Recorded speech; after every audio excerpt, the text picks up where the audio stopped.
Welcome to The First Turn. I'm your host, Hyena, and today, Llama and I are talking about This Week in Warhammer. If you like what you hear, give us a like, comment, subscribe, or share, or let us know if there's something you'd like to hear us talk about. Alright, let's get to it. Well, welcome to The First Turn. I'm Hyena. I'm Llama. Today we're talking about AOS. Again. Age of Sigmar in the Warhammer franchise. If you've heard of it, it's got a new update in the last week. So we got a new balance patch for the game. The first one of this new edition. It's interesting. It's huge. Like it's a lot. But it was more than we thought it was going to be. Yeah. A lot of clarification stuff, which is good. Ambiguity sucks. It does. And so, I mean, there's little stuff like, hey, if you fly, does that mean you can move through the engagement ranges of enemies? Right. Because before, flying said you can move through enemy models, but didn't specify their engagement ranges. So it's like, well, can I move? It's like, yes, but you have to end outside of it. It's like, yeah, well, okay, yes. Yeah. That, while I thought was a given, describing like how flying has always kind of been, and it isn't defined in this and that's rule, all it takes is like it just has to come up right at a place where they've got eyeballs, yep. and then they're like, oh, we didn't define that, right. And so people are finding it. What happens is people are then finding a way to exploit it, right. Typically, or saying, nah, you can't use that rule because it doesn't say you can move through my engagement ranges. It only says you can move through my models. Yep. So it's like you're charging. It's like, yeah, I can end on the other side of you, but you can't do a normal move and move through my engagement range. Right. So flying doesn't do anything. I know. Interesting. And I agree. Where I see you going with that, and I 100% agree, is there are some strange interpretations of rules in any game where people will read a rule like that that's worded awkwardly, or it's defined everywhere else but not here, and they then play that game where, nope, this is just a rule that you don't ever get to use because of the way it's worded. It's like, yeah, I'm sure that's why they wrote it, was so you could never use it. Right. Yeah. As we heavily roll our eyes. Yep. Oh, yep. Oh, brother. But yeah, so I mean, they've clarified some stuff like that. It took some power level off of a few other things. Well, and I think it was a little early for them to radically revisit the factions because there's only been like one major event. There's been a handful of GTs with the new edition, so people I don't even think have it solved yet. Right. They did touch Night Haunt in particular. Yeah, which was an obvious change. It was. Right? It was something that was like, okay, guys, this was too good to begin with. You gave retreat and charge and run and charge army-wide. To an entire army? Yeah. That all they want to do is charge? And fight. Who are ghostly, flying, unstoppable, like... Yes, this is a gigantic advantage. Like they're fast move shenanigans with almost no shooting. It's an entirely melee army, right. And they let them. And so there was no reason to ever take anything else in the army. Right. It was that. So they made it so now it's like no, you get to pick one unit. Yeah. To do that, which is fair. Yeah, like that's fine because the army itself is still very good. Most other armies have maybe not an ability on that same level of power, but similar ones. It says you choose a unit, or up to D3 units, or up to 3 units, or whatever. There's a cap on it. Not your whole army gets to go do this. Yeah. You know. So I'm glad they did change that. And they softened. Will it help? Well, bring them down? Night Hunter's still very good. I don't think they radically altered their points a bunch. I would maintain that probably it won't hurt them that much, honestly, because now you just need to focus how you want to play the game into like, okay, well, one unit is going to go do this thing. I'm not going to worry about my whole army doing it. The other units were superfluous, right? This one unit's the one that actually needs to go do it. So I think that they're still going to be fine. And a lot of armies seem set up to be able to do that, where they can add all the toppings to like one sort of Death Star unit. Yeah. And then build the rest of the army around it. And so now Night Hunt will be that instead of every single unit gets to be that. Yeah. So that was great. I'm glad. Good change. Yep. And then a lot of stuff, like you said, was word clarification. They added an entirely new army rule for Maggotkin and Nurgle to make their diseased go a little farther. So it's different. I mean, so it's weird. So how they do a lot of the army rules right now is it's usually a 2 or 3 part of 3 different abilities that still does one effect. So it's not ambiguous again. Yeah. So it's like, okay, well, your mechanic is you put on disease points, you disease units. Okay. Well, you've got one ability that says this is how you apply diseases. You have a completely separate one that says you use this ability. This is how you spread diseases. Yeah. You have a third one that says, all right, the new ability. If you didn't do the other 2, you can detonate the diseases and they make them take damage. Yeah. They added a 4th one to this mechanic that says if a unit dies, you have a chance of spreading the disease from a dead unit instead of it just disappearing. Yeah. Because it is kind of difficult to spread it, the diseases because you're a melee army. You're a slow-moving melee army. It's hard to get those things out. You can only choose 1 unit per turn kind of thing. So it's like when you get one to stick, you've got a good chance of keeping it around now. Yeah. Good. Because basically you'd get one to stick, that unit would die, and then you had to start the process all over again. Right. Now it's like, well, no, now there's just on a 3-up, it just... Yeah. So it's good. Yeah. So it's a good thing. But again, like it's still funny that it's 4 parts to the same one ability. To get the same ability. I mean, a lot of armies have that, where it's like, okay, here's an ability you have, deploy this way. Second ability your army has is an army rule. In this phase, you deploy this unit that you set up with a different rule, and it's like it's really drawn out kind of way. And it makes it look like some armies have a lot more rules than they do, and it's really just like, oh, this unit can deep strike. Well, in an effort to be concise, it almost like cut it up into too many parts. Right. Like I feel like they could have just as one rule said declare and then do it. But I don't know. Again, they baby step their way through this, but points changes everywhere are pretty common when they do these balance passes. The army that was doing too good had its rule reined in. But one thing that was universal that everybody was playing were these endless spells, these manifestation lores. But the most popular one specifically was Morbid Conjuration. And Morbid Conjuration had 4 endless spells. So it's one of the largest ones, spell lores, which you get for free, by the way. Some of these, everyone gets access to them, which really is you are hurting yourself if you're not playing them kind of mechanic, because they are free. You don't pay for them. So Morbid Conjuration actually received changes to like every single spell, like in some form. Yeah. A couple of them this time, a couple of them last time. Here they are, right? You have an increased costing value on Gravetide. That's like the wave of corpses that moves across. Lachon the Seeker got a nerf to how he can set up their units, because before you could like set up on top of things, potentially he didn't really have fly, so like it was weird like how he could move and how he could set up and how he couldn't move, things like that. So they fixed him. The Malevolent Maelstrom, which is just an extra nuke. If you're casting spells, it eventually detonates and goes off and then does more damage on top of the damage your spells did. Yep. Now, instead of being able to like choose when it goes off, as soon as it hits 6, it just blows up. Yep. So you can't do something like, well, I'm going to bank 6 points on it from casting spells near it, then I'm going to move it in my following movement phase, and then have it blow up. Wait for the opportune. Yeah. Now it's like if you cast it, it's in your lines. It's going to blow up and hurt your own guys. Yep. So it's a little less useful there. You have to play around it a little bit better. The Purple Sun also got a change in that it lost wild form, which the wild form was a rule that some of these got that allowed them to like dodge being banished in one go. So now you actually have to position it well and play with it well, because now it can be banished. If you cast it and throw it out there, they can be like, all right, it's gone. Zap, cast it on their turn. And the big thing too is even if that could happen, without the next part, you could just spend a CP, cast on your opponent's turn, and summon it again. Right? Correct. After your opponent was able to unbind you or so counter you, in their anything. hero phase, they go and unbind it or they banish it, and then you can spend that CP in their turn and be like, well, I'm going to put it up again. Yeah. And now they're like, nope. So the next part is that you can't summon an endless spell in the same turn that it was removed. Yep. Which is great. I think That's so. That's fantastic. Yeah.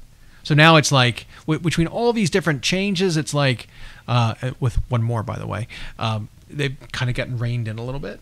The last aspect is the more endless spells you summon, the easier it is for your opponent to banish them. That's another thing. So any endless spell beyond the first or the second or whatever, your opponent starts getting bonuses to do the unbind. So it's easier to get rid of them. Yeah. And and there's a little lore play there. It's like it's harder for the wizard to concentrate to keep all these things going, right?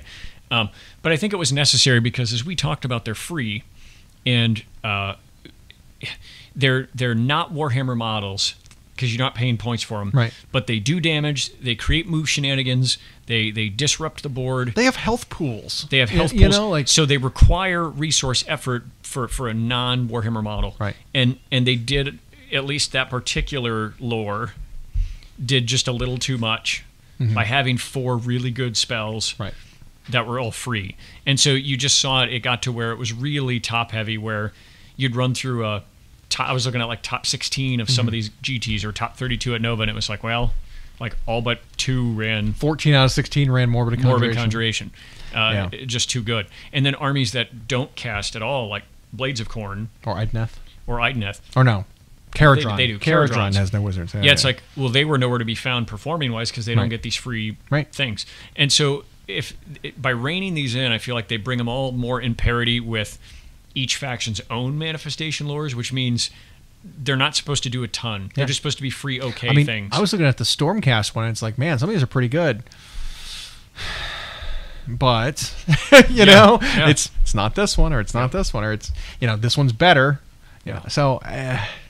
and then just to head it off, they did the same removal of wild form from the Gnashing Jaws one of a couple of the bigger ones that were a little too egregious lost that rule.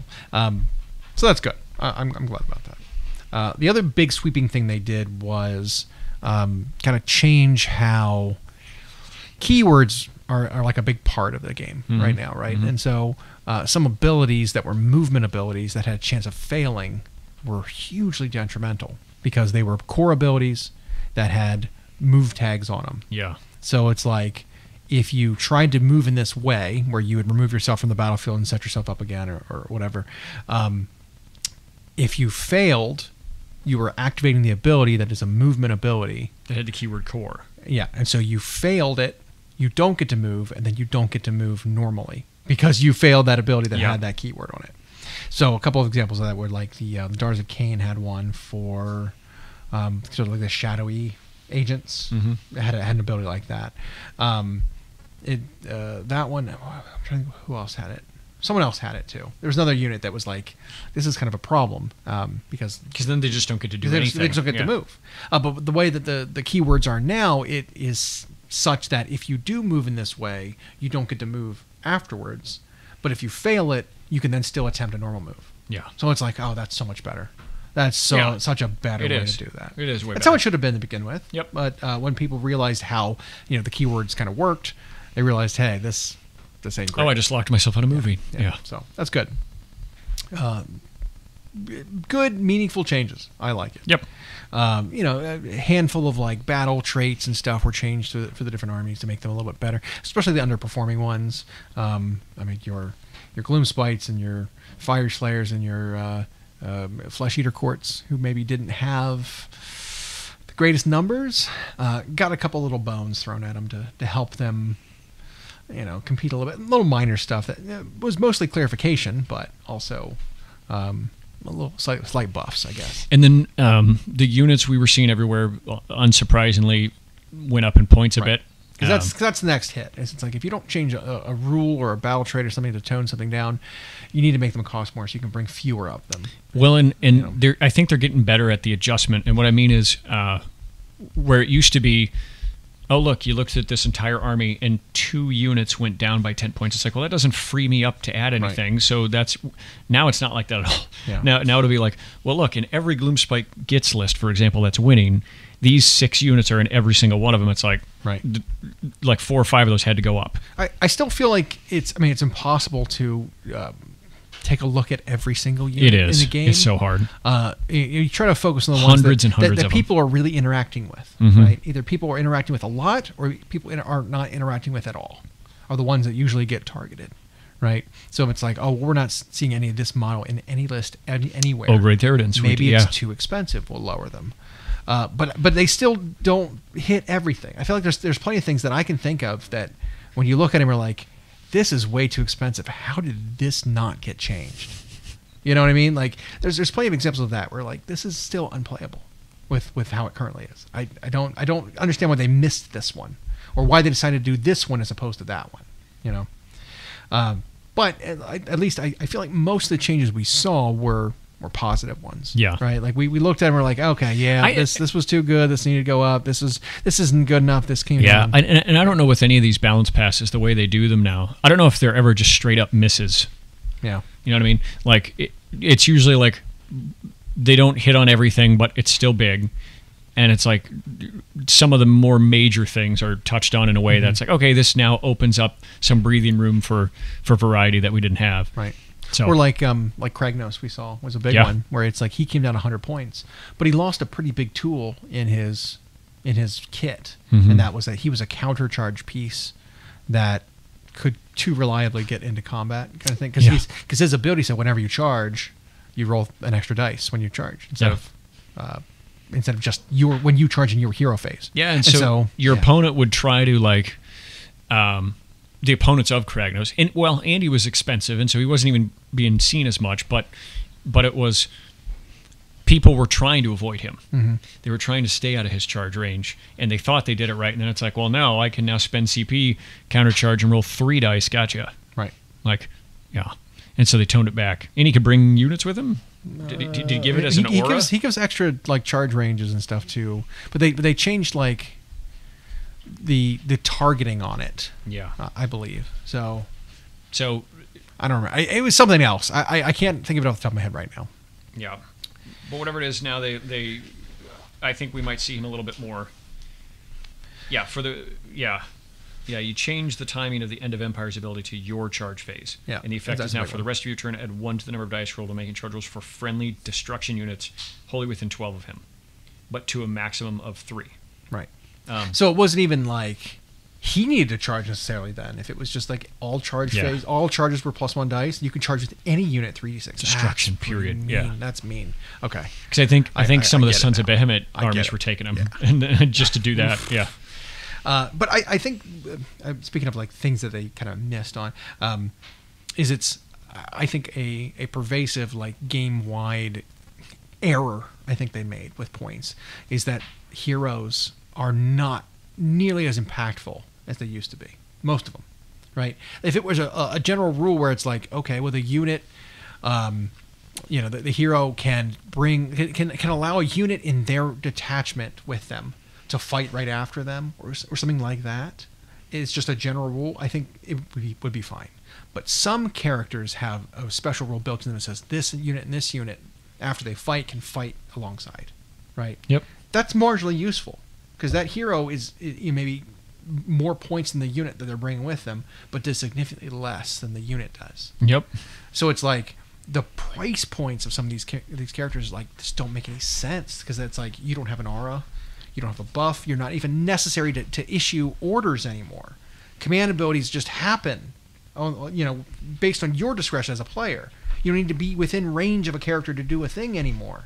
It's like, why are these characters who's just like a guy on a horse that has 4 attacks, why is he 190 points when a unit of cavalry that he's going with of 5 miles is 190 points?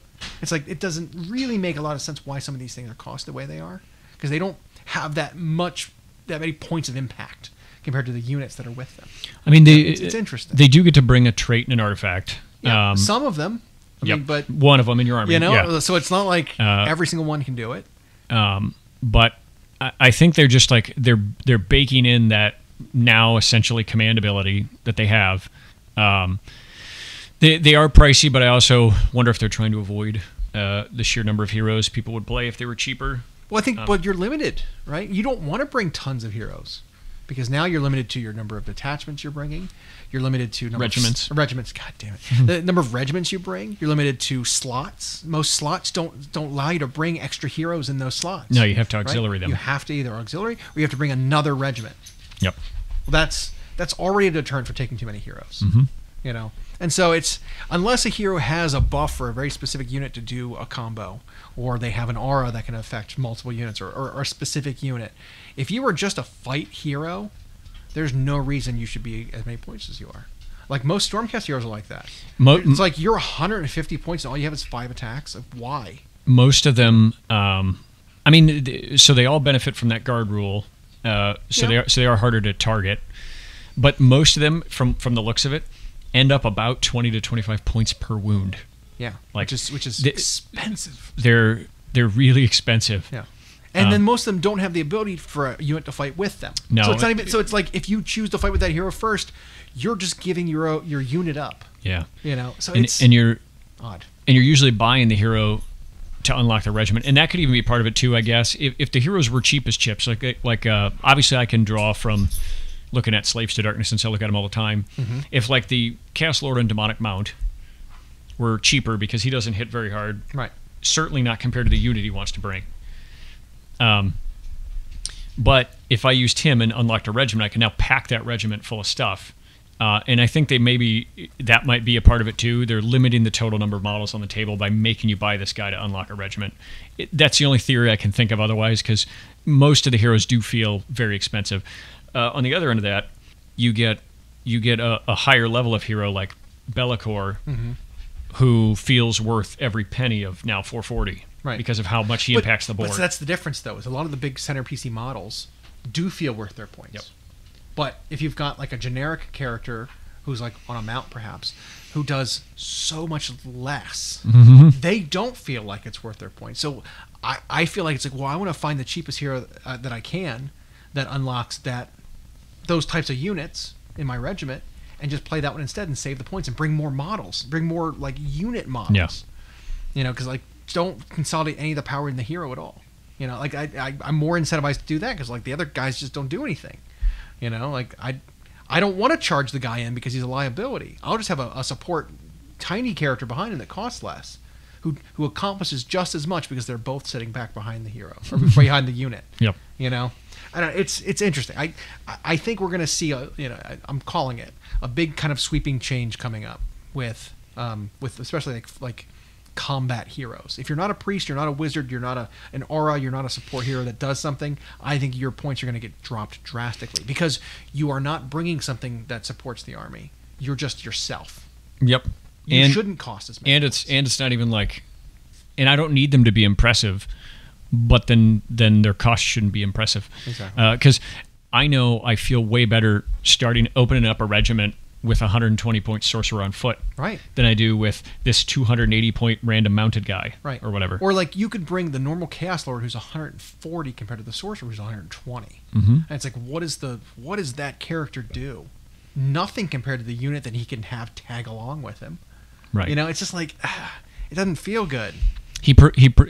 Like they typically have one what used to be a command ability, right, whereas like the cheaper sorcerer is going to cast spells, which is almost invaluable, right, in the game. Exactly. And he has a command, by the way. Yeah. Yeah. Let me see if I can find another good example. And I don't think that sorcerer is too cheap. It's just the standard fighty lords don't do anything. Yeah. So I don't know. I don't know what the thought was there, or if they overvalued what those commands are, right, or the idea that you're going to tag them along. But that's the thing, is it's like some of them literally don't have a command. Some of them that are fighting, they're like 150 points. Like, you look at its thing, and it's like, this thing once per game gets +1 attack. I'm like, sure this cannot be a guy. I'm telling you, there's some stuff like that where it's like, what? Why? Yeah, I don't know. It's that may be an exaggeration, but not quite. Well, what it can also be is it might represent two different design phases, right, of the edition. Yeah, you could have had it where some stuff was ported and weaker early, and then they came up with these ideas later as they were deciding how commands were going to work. Yeah, but yeah, no, I think you're right. I think like foot and mounted fighty generic, lords, or I shouldn't say fighty, but where combat's all they do. Right. Some of them just are not valuable at all. Yeah. Chaos Lord was 140. Chaos Sorcerer Lord 120. And the Chaos Sorcerer Lord will get way more done in the game. A Dark Oath Chieftain is he on foot? Yes. 120. Yeah. Why? That doesn't make any sense. Nope. Dark Oath War Queen 140. Yeah. Why? Oh my gosh, that's ridiculous. She, at least, unlike the Chieftain, can provide a ward. Sure. So saving wounds. But she still costs more than a Chaos Lord, Sorcerer Lord, who's going to be slinging spells, and by the way, giving one unit a buff all the time. Mm-hmm. Yeah, it's really funny. It doesn't. Mm-hmm. That makes sense. Oh well. Like I said, it's a new edition. We'll see some stuff shake out, and it'll get. But I think for anything, it was like anything that stood out as a sore thumb. Now, from what we know, the early metadata was that even though Night Haunts were currently winning the most, it wasn't something we had seen in editions of games past where it was like 70% or something. I just think it was like high 50s, right? But it was a little too high or too consistent.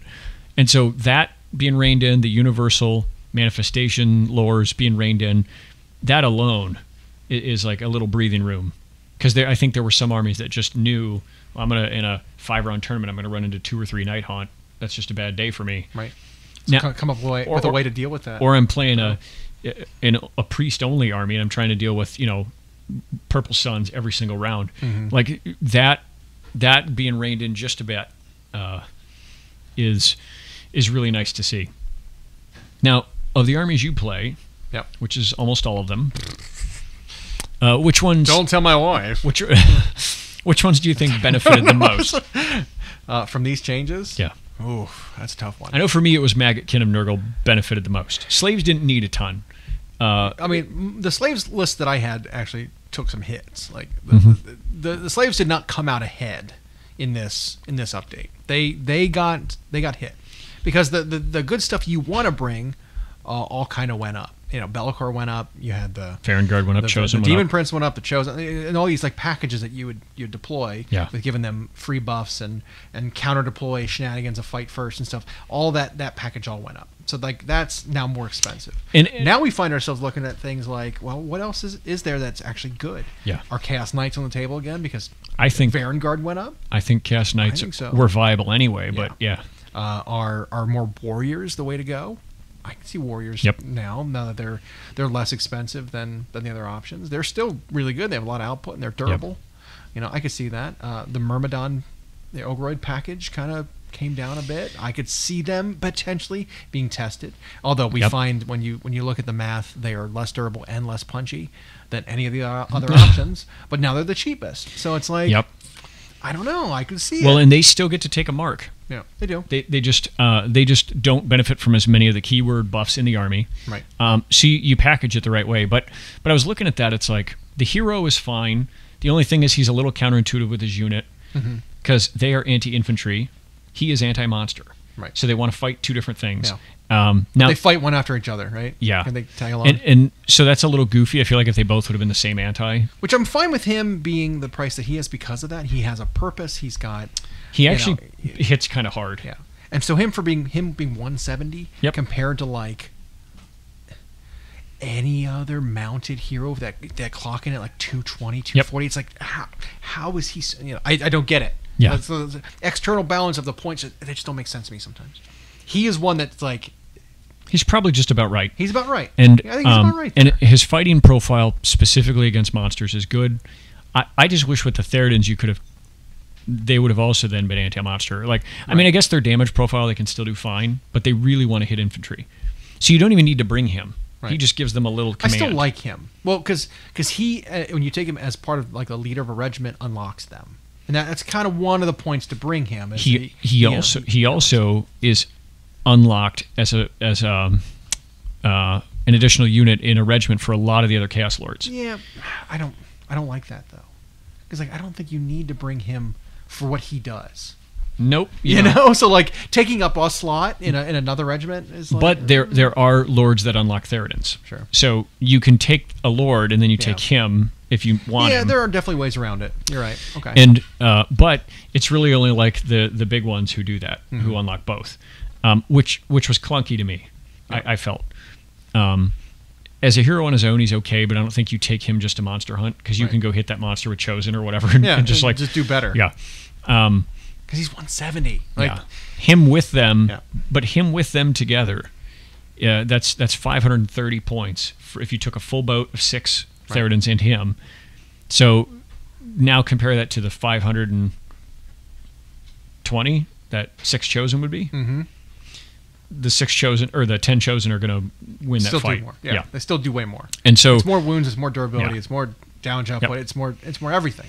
Yeah, and they have the Warriors that cast Keyword, which a lot more things buff. So, but I do think the Theridans on their own, without him as a character, coming down did make them attractive as an option. They're slightly cheaper than Chaos Warriors, where for one turn of the game they hit harder, they're overall less durable. So now you've got a trade-off that I think... But I think we were thinking about the math, and even when they're one turn with their +1 damage... It's not much. It's still not more damage than the Chosen unit does. Not than Chosen, but Warriors. But even Warriors, it's like, look at the damage output of a Chosen unit. One contesting... In the best circumstances, right? Contesting an objective, they get +1 attack. Their max damage is 31. The Theridans' max damage for, do we say, 3 of them are the same cost about? They used to be. That they came down. It's still pretty close. Yeah. But like that +1 damage is not still. It doesn't put them up over the top of what a warrior unit is able to put out. You know. Well, and the warriors can get there's smaller bases. They can 13 times 3, 39. Okay, I guess that one turn it's a little bit more than the warrior. They need to spike for a turn. Okay. But over the course of a grindy game, the warriors I think are just going to be better. But you can at least look at the Theridans as an option now. Yeah. I still like the idea of doing the warriors, not charging them, just going holding objectives. Yeah. For the +1 attack, not charging with like Mark of Khorne, and just being Mark of Nurgle. Yeah. Like soak up damage. That's pretty mean. But I think I like the Theridans being Mark of Khorne for the +1 attack. Yep. And just basically just do different things with them. Because maybe bring both extra multi-damage attacks. Yeah. And so I think you could consider, instead of bringing 1 brick of Chosen or 1 brick of Vanguard because they went up, that if you could then save those points and now you get multiple units. Yeah. Right? Because Vanguard and Chosen can do both because they're tough and they hit hard. This, it's like, well, now if I split that up into 2 different units doing 2 different things, you might be able to control more of the board. I think there's a reason for it now by having the one go up and the other come down. And I was fine with that. I also knew, because every Slaves to Darkness list was starting with Be'lakor Vanguard or Be'lakor Chosen, those were going to go up, period. So it's good to see that there's at least an incentive to take other things in the army. Right. We have rumors that maybe Dark Oath have more coming, but we don't know. But I thought... Do you think 20 Chosen is too many? In a list? Yeah. Because you only take a unit up to 10. Yeah. What, 2 units? 2 units? I mean, that's 1,040 points. Because that's how many I have. You could do it. I kind of want to. I was actually because you can even they're on 40 mil bases, and so like you string them out and make sure 2 of them are always within each other's range, right? You get like 6 in the front, 4 in the back. You can actually take up quite a bit of board space. I did that against a local Gloomspite Gets player, and that was tough to avoid. But they were in center board, and I had that take the center, so you got to come get them. And Chosen are mean. I've seen people take 2 full units of Vanguard, so you can do it. That's a lot. Yeah. And now it's like 1280 Is that too much? I think that's too much. Yep.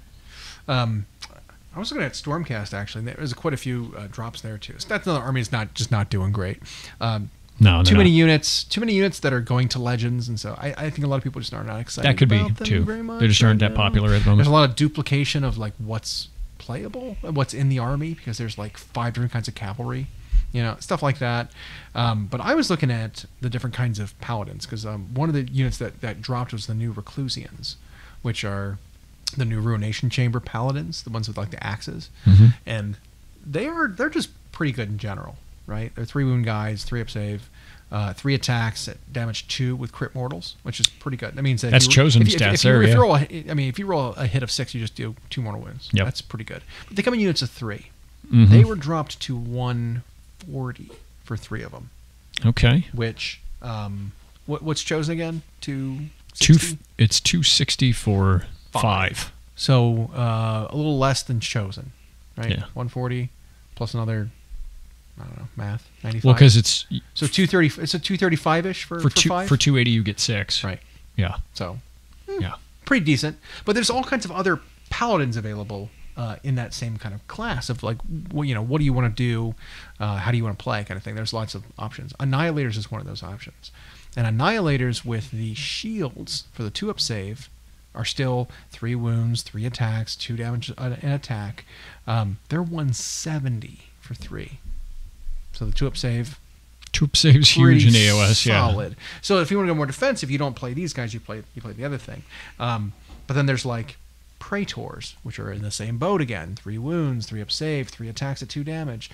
They're a defensive thing for guarding a hero, right? They give themselves and the hero a 5 up ward save. Completely different thing. They are Praetors are 150 for 3. So they were the same price as the Reclusians. Okay, well that's an option too, right? But then there's like the ones that are going away. The beginning paladins, the first ones, the early ones, the big chunky boys, which are called all kinds of different things. I just can't remember very well what they're called. The app is weird because it kind of like filters them out in different things, of like what's going away and what's staying. Yeah. So I think they're technically under a supplement of like a different section. The Legends thing. It might be on that first page. I mean, they separate because it's like this is the stuff that's going away. It's all listed together. Decimators was one of them. I know that. That's one of the 2-handed axes. 4 attacks, 3/3 -1/1. So they made them way worse. But they're +1 damage if the unit has 10 or more models. So it's like against the right target, they do more damage. They do sweeps basically. Yeah. And they are 5 model units, but about the same cost again. They're 240 for 5. And it's like, man, okay. Again, kind of like chosen stats. You know, when you have too many options, right? The protector ones, which are the glaives, have a similar Praetor ability, friendly, but only infantry. Infantry heroes near them have a 5 up ward. So it's like, okay, all right. And then Retributors, which is what I was thinking of, the 2-handed hammers, are they're so much worse actually. Now that I'm looking at them, I was hoping they were going to be similar to the other ones, but they are worse. So they are the Retributors. They have 5 for 180. The Retrobuters. All right, so the Retributors might be game. So a unit of 5 of them is 180. They are 2 attacks apiece only. They have a champion, so +1 attack. There are 11 attacks for 180, 3/3 -1/2 crit mortal. Whereas the other guys are 3 attacks apiece, 2 damage crit mortal. So you still get more attacks with this unit, much more health because it's 5 models instead of 3, and they have like a debuff where if they go first, when they attack first, they like stun the unit that you're hitting, and all other units attacking them get +1 to hit against them. So they mark them. Really weird. Really weird. So I don't know. It's.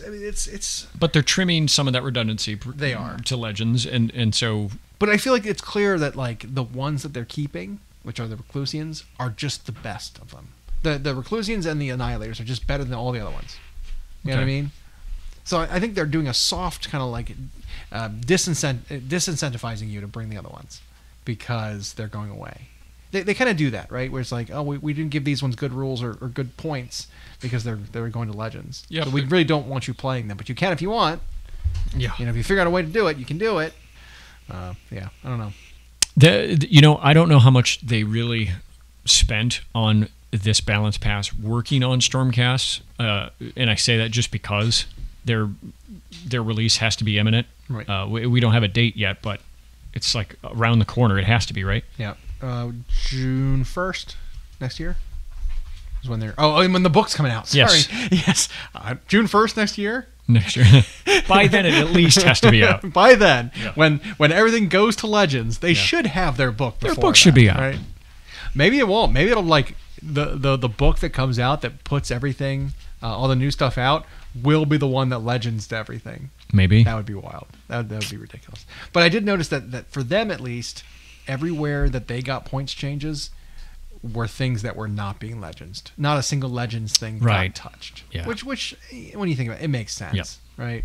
That's why spend the time. We want you to play with the stuff that's going to hang around. Yeah, exactly. Yeah. In theirs, it was mostly like bigger stuff that. Some of the big dragons got changed. Some of the new units were too many points when they came out because we knew that. Why was the new Griff Stalker Vigilant Lord whatever 210 points when he first came out? No idea. Dropped 20. Still too expensive. Should be like 170. I mean, but that's how a lot of them are. Where it's like, again, it's just they don't do anything. Why are they so many points? they think they had a mentality initially where they're like, oh, we want everything to cost more in a new edition, so we're going to jack everything else up. But then when stuff starts coming out, the old mentality comes out, and they price things according to old mentality, and now all of a sudden, things that they had priced according to the new mentality don't look good against the current stuff anymore, so they lower those ones. Yep. Instead of like increasing the points of the stuff they undercosted, they bring everything in line by lowering the cost. And it's like we see it every time. We see it every single edition. I think they're more. I'm going to say maybe I can't prove this, but I feel like they're a little more careful with it with AOS, because we always see these like increments that might not even free up your ability to add another unit, or maybe it does. Sure. Like for Magotkin, I think it certainly does. But it might allow you to upgrade a unit from one to another. Right, or reinforce a unit. And whereas like in 40K, I feel like the move throughout an edition is just always to make everything cheaper. They just keep making everything cheaper in that game, points-wise, all the way down. And I don't know if that's driven by the players they spend more time interacting with. The AOS crowd just might be different. Right. We heard guy who's been on our show, James Otero, with Siege Studios. He was on a podcast recently talking about all this feedback they've been getting and all the stuff they see in their chats, these two different shows, and how many people who have never played Age of Sigmar or have only considered it peripherally are now being drawn to it because they find the AOS community overall is like more positive. They're more enjoyable. They're more positive. The models look better right now. They do. Well, I don't want new people joining though, because some of those new people are going to be the ones that are negative. Yeah, and the fact that like the games are so quick. The rules for AOS 4 are complicated. They are. More than they have been. And it's a new format, like compared to what we're used to with a Warhammer product. But there's so many fewer models on the table, and the games go so quick. And the community is really helpful to each other. Yeah. And it could be because it's younger as a game. The 40K one has a lot of longtime veterans, and it's just they've been jaded by things that they don't let go of. Right. And then they have a short memory in the wrong areas. Yeah. And so everything that happens, the game's currently in a bad state. They're negative, negative, negative. So GW makes a change according to those responses. Well, now you changed my thing. I can't use it anymore. Negative, negative, negative. Right. And then, well, I was talking to a guy just today. Even he wasn't that. It wasn't that bad. Yeah. It was still, hey, I used to play 40K, 25 years ago. Back then, it was like this. What is it like now? And I'm like, okay, well, I'll explain some of that stuff. Technically, a long answer, but basically everything I'd say, he was like, oh, okay, like it was a bad answer. Like the answer I gave him was not something he was looking for. He was like disappointed with the answer I gave him. Well, back when I played, you can play Marines anyway, and you just choose a color. Now I hear there's all these like different chapters and stuff, and you gotta you're limited what you can play. And I'm like, well, technically you can paint them whenever you want to. Now they've kind of broken some of that stuff up, and it's not that way anymore. Right. Oh, okay, cool. Well, what about this faction? It's like, well, that one is a separate sub faction, Dark Angels. Mm-hmm. So they get some of the same They're stuff. They're a divergent chapter, but they have their own unique stuff. Oh, okay. It's like, well, now you can't even tell what it is they want. It's like, so wait, there is some stuff about exactly like what you're talking about. So do you want? But are you saying you want Space Marines, no matter what, to all have access to the exact same stuff and that's it? Right. Or do you want them to all have access to the same base stuff and then unique things based on their chapter? Right. You couldn't tell based on those reactions. And it was the same thing with Chaos. It's like, here's Chaos, here's like Corn. World Eaters. Yeah. And he's like, all right, well, what's this one? It's like, well, some of the same stuff carries over. Like a Rhino, you can pick a Rhino here, you can take a Rhino in this army. Mm-hmm. You won't find a box that says World Eaters Rhino. You just take a Chaos Rhino. Right. He's like, okay. I'm like, so here's an example of a World Eaters army. I showed him some 8-bound. He's like, okay, cool. I was like, but you can't take that in normal Chaos Space Marines. Oh, okay. But it was kind of like the same sort of response. Like I couldn't tell if he liked anything. Yeah. But it was a guy who'd been in it for a long time and remembers how it used to be. I'm saying this is how it is now, and it's different. And so, and that's ultimately, no matter how it's different, it's worse. And then not that, and I'm not saying this to like pick on anybody, but sometimes when you get that, well, here's how it was in my day. Mm-hmm. Speech, they'll describe something, and as someone who was around back then, you'll know in your head, like, that's not true. That's not how it was. Right. But they're romanticizing something about it from their childhood, and then now they hear what it's like now. They're not quite wrapping their head around it, but it's different. So immediately different means bad. Yeah. And then on top of that, like we were just saying, they also always seem to want the points to come down. 40K players just always want. We had a friend of ours who love that man. But he would talk about like, I want this unit to be 1 or 2 points cheaper per model and just get rid of the gun and have it be naked. Because that's what we're talking about. We're talking about Vespids, right? Yeah. The old Vespids, well, the models were impossible to get and they were expensive, they're metal and whatever. Their gun profile was like, this is pretty good. Yeah. In terms of they saw some play. For being a Tau unit, they shoot real good for a Tau. They're fast. They're infantry. They can deep strike. They can deep strike themselves. They've got all these extra shots. They've got decent ballistic skill. They've got decent damage. And it's a strength 5. It's like a heavy bolter they're wielding each. It's like, this is pretty good. He's like, yeah, but I wish I could just go get objectives with them. I'm like, well, you have do that. other units that could do that already. It's like, yeah, but for 12 points a model with that gun profile and all those movement shenanigans, I wish they were like 8 points each and just didn't have a shooting profile at all. I just need one unit that can just go do objectives. Yeah, they don't even fight. They don't even fight. They don't even shoot. And it's like, but look what they do. Yeah, they can also kill something. They're good with like... Huh? But but it's that kind of thing, right? Well, in 40K for so long, while they've curtailed some of the granularity of war gear costs in the new edition, that's just a 40K thing. As you got down to 1 and 2 points here and there, right, to try and free up space for something. I remember Kyle, one of the better players in the Rolling Sixes team, would do that where he was like, I have 3 points left in my Astra Militarum list. Do I take a bolt pistol or a las pistol on this guy, and then which guy do I put it on? It's like 40K guys get down to that, right? And so they're always looking for discounts, like to shave their points off. They don't care if it means they have to buy more models for their army. So they're in that. But again, that's a game that's just been continuous without breaks now for 3 decades. And this is the first edition where they've gotten rid of the granularity. Yeah. Now it's just flat costs. And I think that shook a lot of people.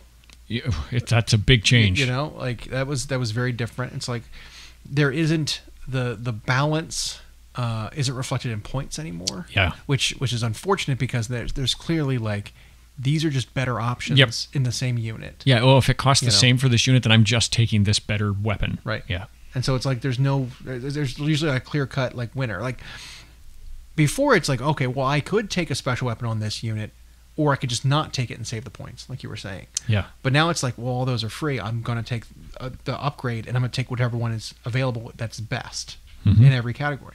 Now, so I can see some positives there in the sense that it doesn't come down to now when a points pass comes, you have to start ripping weapons off of guys. They kind of take that away from you now. Right. You can model them almost however you want, right? More things that don't damage the hobbyist, I think, is good. I also think they've shown that in 40K, which is in what looks like data-wise in a pretty good spot, that granularity of war gear isn't what's determining the winners and losers now. It's objectives is like everything. You want to find your lanes for both firing and charging, and then get the objectives. But yeah, I can see how people who liked the granularity. Right. When a unit has that great big long war gear list, and you got to a little overwhelming. I'm not upset that went away. With Space Marines, I think is a good example of where they tried to break units up into different names with different loadouts, because there's like a unit that's like all flamers. There's units that's all right. So instead of making one generic unit that can take everything, now they're different units, and while it's like, okay, that kind of solves some of that. What it doesn't solve for me is like, okay, well, I don't have enough points. I want to add another unit. I'd rather add just like a guy or two to a unit to expand it to make the unit bigger. That aspect is gone. That's what you can't do. Yeah. So it's like, oh, here's a unit that comes in units of 5s. Well, you could expand it up to 10 and add as many models as you want to up to 10. But you're paying for 10. You have to pay for 10, yeah. Right. And so it's like... So you're always going to take 10. So it's like, well, I didn't have enough points to bring another unit. I want to just like throw a couple warriors, Necron warriors into a unit and make it a 12-man unit instead of 10. Yeah. Why do I have to bring 10 or 20? Or I'm locked... 10 is as many and as few as you can bring in the unit. There's some units that are like that now. There are literally 0 options. You can't choose a gun. You can't choose war gear. You can't choose weapon options. You can't choose a sergeant weapon. You can't change the numbers at all. It's like, man, that's to me when it feels bad. I think the number of models one is a good point. Like the war gear, I'm not as sold, because I also didn't like it when it's like every unit in the book's a Build-A-Bear, because then you just look for, well, what's the cheapest way I can get these weapons in? Now it's like, well, you're kind of locked into these weapons. Every unit has a role. But that, where they sort of tried to borrow the AOS reinforced system. Which, I mean, we've been talking about that for AOS as well, where it's like, okay, I understand that the unit has a cost, but let me add a couple. What's the point per model that I can just increase the cost? Yeah, so take, for example, when you do have that bigger unit, or the more expensive elite unit, your 3-model new axe guys for Stormcast. Sure. Like, yeah, any of those paladins, right? And it's like, well, how about instead of I have to do 3 or 6, I can add a 4th. Right. I mean, it was like that. And just that. It was like that with the 2-model units, like the Dracoth Riders. And the Puscoil Blight Lords. They came in pairs. Yeah. So it's like you either buy 2 of them for $240, or you bring 4 of them for $480. It's like, I want 3 for $360. I don't want a 4th. Yeah. You know, or like, oh, I've got 120 points left over. That's how much one of these models costs, but I have to bring a second. Yeah. So now you have to, like, well, I either can't do it, or I have to go fill those points with whatever. Right. And so that was where, like, throughout all the editions of the AOS, and then now in here, where it was like, that's kind of annoying. But what the weird bit is they kind of make some weird exceptions. Like, look at Custodes. A Custodes unit, I can't remember which one it is. One of the Paladin, or one of the Custodian units. They have these weird, like, incremental point costs, where it's like, you can bring 2, you can bring 3, you can bring 5, or you can bring 6. And they've got, like, point costs for that unit. It's like, how many you want to bring? 2, 3, 5, or 6? Can I bring 4? No. I'll tell you how Never much, in the history of the Custodes have 4 guys traveled together in a unit. I'll tell you how many that you can bring. You can bring 2, 3, 5, or 6, and I got point values for all of those. It's just odd. You know, it's like... I mean, two of them are even. I know, but it's like, it doesn't make any sense. It's just really strange. Like, in AOS, it's its format, and we just kind of embrace it, and you learn to build around it. You learn that some games you're going to be 60 points short, and other games you're tight. Well, and like, as a hobbyist, it works for you. It does. Because it's like, okay, every single model that comes in my box gets played. That's exactly how many I need to bring. Yeah. I think that structure for AOS, and I'll say this, overall I am happy with the higher points cost of everything, because the games are just so much tidier. Yeah. But for 40K players, and we do go back to 40K every now and then, we're not just AOS, but we're around a lot of veteran 40K players, and some of that granularity in that regard, I think they might want to look at again. Yeah. Because 40K players get down to the math of the point. Like, that's a big part of their list building. But I feel like, we've seen a lot of folks who are like 40K players are like either maybe not burnt out, but they're taking a break and they're looking for something else to do. I know at the moment. I know a lot of them are going to play at that mid-mo event in November. Yeah. But and so they've been starting to ramp up play testing. But they have gone on, like, none of the guys we knew went to Nova. Right. So they've kind of taken this break, and they've been doing a lot. They've been playing cards. They've been playing AOS. They've been playing, I know the new-ish edition of Star Wars Legion is kind of ramping up again. Mm-hmm. We've got a buddy who's that's his game. In this edition of the game, he's done very well. Yeah, and he's got a list that's great, and he's doing really well with it. Trying to qualify, I think, for something else again. He's got a thing coming up. He's a 40K player who also dabbles in other games, and that's what he's ramping up into at the moment. We had Malifaux going around. We had MCP. MCP is always going on. Yeah. There's a new, really big excitement for MCP with Apocalypse and his sub faction of things, and that's got some buzz. So a lot of people are playing, throwing down some MCP. That's Marvel's Crisis Protocol. I think 40K burnout can just be a thing. Like, that granularity, which there's still some that exist in it, is a lot to keep track of. It's mentally taxing. Yeah, well, because it's like it's been going hard for so long. Yeah, the editions churn through. Yeah. There's constantly changes in FAQs and erratas that aren't immediately available, and they change how the game works and how you thought they worked. And now twice a year, new mission pack. Yeah, now it's new missions, and it is a lot to keep up with. I mean, you close your eyes for 8 months, and the game is completely Two, different. It's yeah, completely 4 different. codexes have come out, a new mission pack, and it's different. Yep. And so I can see why you need to break from it, and you have to kind of go at that game hard, like practice-wise, to stay on top of it. Yeah. Because you can, I mean, it's different. Like in AOS, it's not, you only have to tag an objective, and then you can go focus on something else. But that game, placement and measurement is everything. In 40K, that's not enough. Someone has to stay on or near that objective at all times. Mm-hmm. You have to manage to block off the lanes to them. You need to make sure you're deep enough in a building, you're not going to get charged, and you can't be seen through weird angles that you're blocking off. Maybe not the full edge, but enough of it that they can't place a unit there because it doesn't fit anymore. That you're and then you have to try to take advantage of, or even dare I say exploit the things about, like, well, what can charge through a building and what can't, because now I can see you, now I can't, and then you have to close off movement and fire lanes, and then find the best ones for yourself. And so models get positioned really weird in that game. Some never move the whole game because you're doing that. Yeah, and then the objectives are you have to stay on them to keep them, and so I think it is just a very heavy game, and so players, I think GW on the one side, taking some granularity out could be good for them. It kind of lets you focus more on playing the game as opposed to list building, right?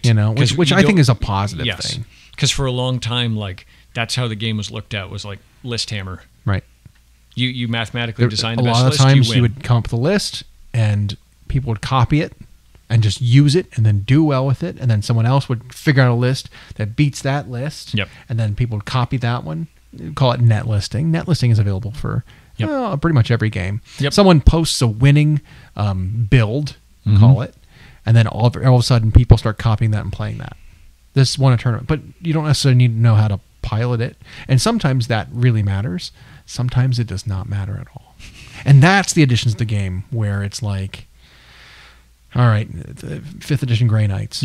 Where you just play Grey Knights. It didn't matter what you played, really. You didn't even have to, like, be smart about movement, or you just pushed the models towards the opponent and won. Yeah. And that happens, but 40K 10th doesn't feel like that right now. I mean, Eldar did right away, and they've finally 5 revisions in have gotten them to a spot, and they don't even have their codex yet.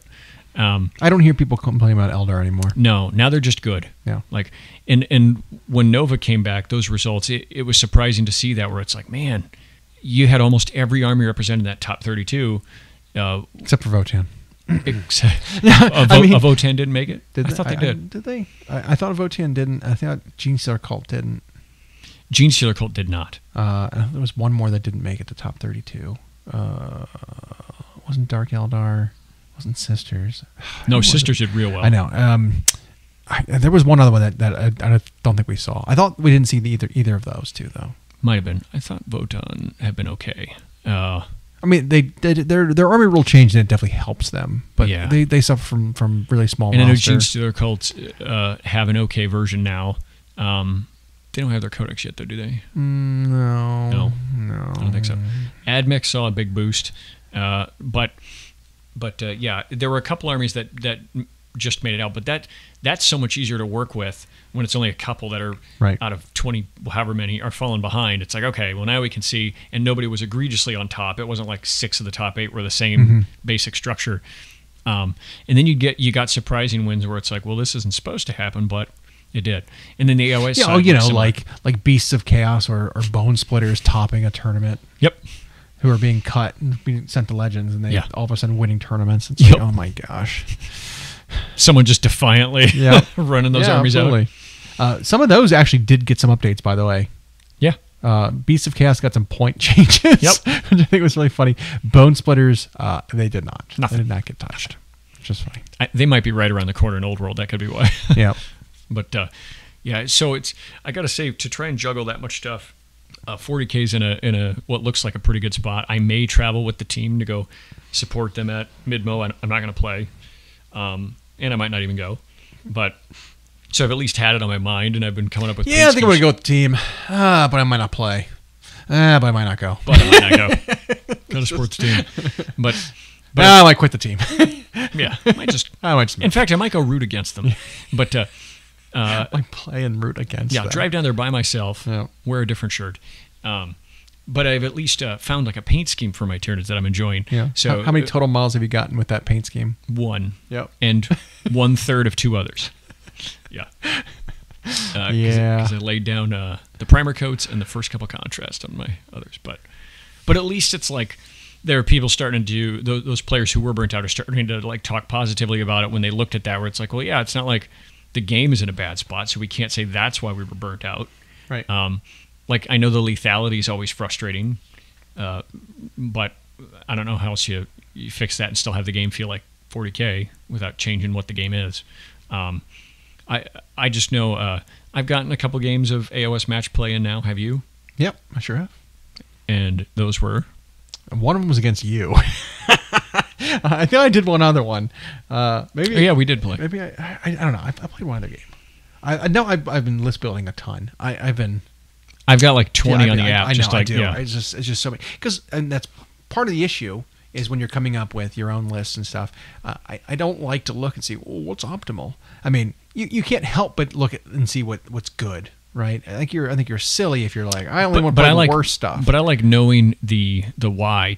Right. Like, so if I'll look at lists, I'll go onto like BCP and look at, well, what was played this weekend, and you'll look, and then it's like, well, so those are 3 armies at the top. I don't know. And so then I'll look at the list and like, what was their reasoning for this? Was it a meta call? Did they just play against a bunch of locals they always beat, and so it doesn't count? Or I mean, sometimes it's obvious, right? Like, Chosen are good. Yep. We know that already.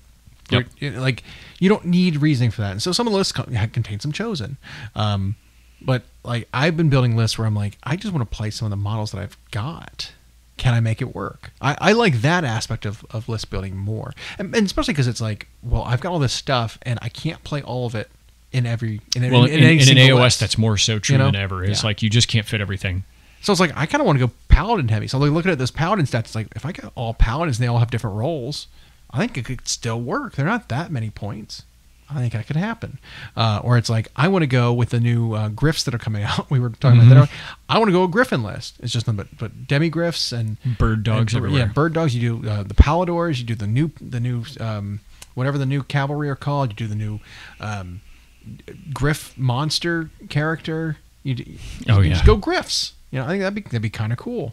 Grifter. I like theming my armies around something. So my current one is dragon heavy.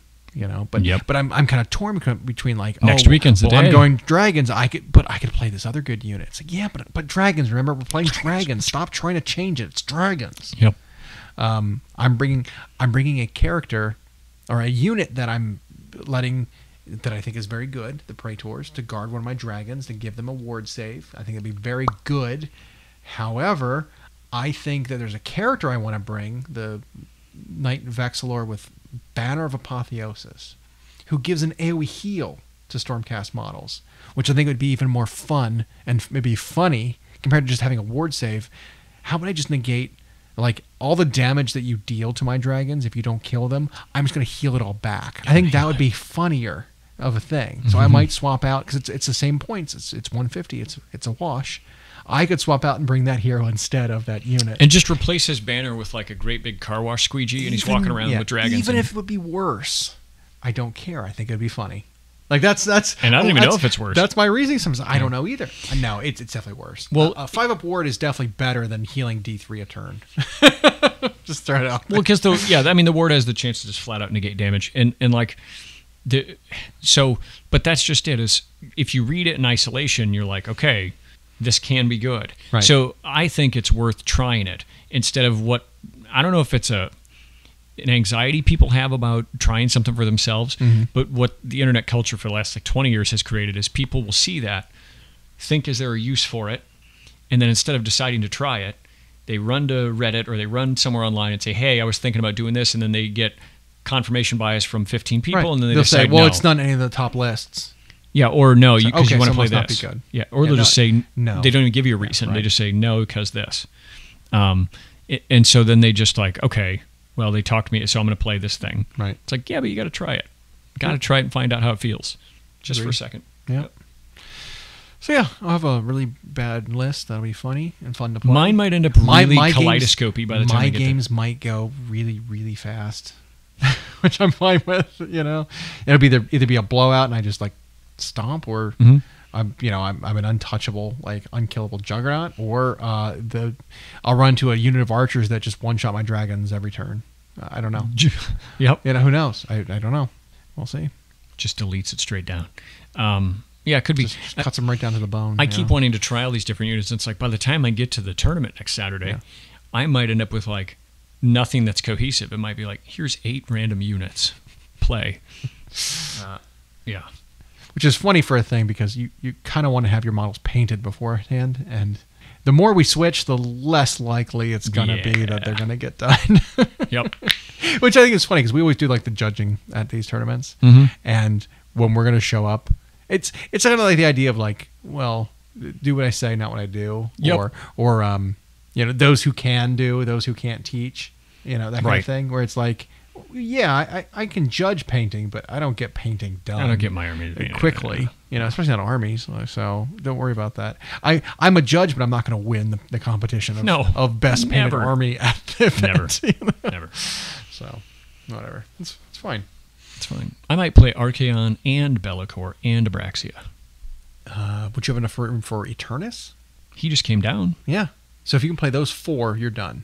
There's my list. List is done. I don't need infantry. That'd be really funny. Just those 4. Oh man, let me think. Is that enough? But I would just throw. It might be like right on. I would just throw Eternus over and over again and have Bellicor keep bringing him back. Yeah. Eternus isn't even that fighty. No, he's not. Just. There's an example of an overcosted guy who only fights. Yeah. He doesn't even do a command or anything. All he has is +1 damage on the charge, and he can come back to life. That's it. That's all. Yeah. He just fights, and he only fights okay. And he's like 230. Now he's 210. 210, all right. Still too many. It's still too many. I think he could be like 190. Yes, he can come back. But I think he'd be like 190 probably. Yeah. Maybe then you'd see him. Yeah. No. He's just leftovers. Is what he is. Right. Does he get better with age? Like some leftovers that you put in the fridge, like you make crockpot thing, it sits in the fridge. It's so good. When you make like tomato sauce, or you make chili. Oh, chili. Days later. Chili the next day. So good. 2 days later. So much better. But you make like pasta on its own. You put it in the fridge. No good. Especially if it's like an Asian pasta dish. Yeah, and it's like rice noodles or egg noodles. Those do not hold up. Or even like mac and cheese. It's like you're reheating that, the cheese is broken, and like no, it's just no good. No good. Do you have any leftover of that though? Yeah, speaking of, I think I can find something. You can find something. Let's eat. Thanks for joining. We hope you enjoyed. Follow us for more of our weekly episodes on YouTube Podcasts, Spotify, and Podbean. You can follow myself and Llama on Instagram. We are at Llama Paints Minis and Hyena Paints Minis. Music provided by Kevin MacLeod at incompetech.com. And as always, we'll catch you next time.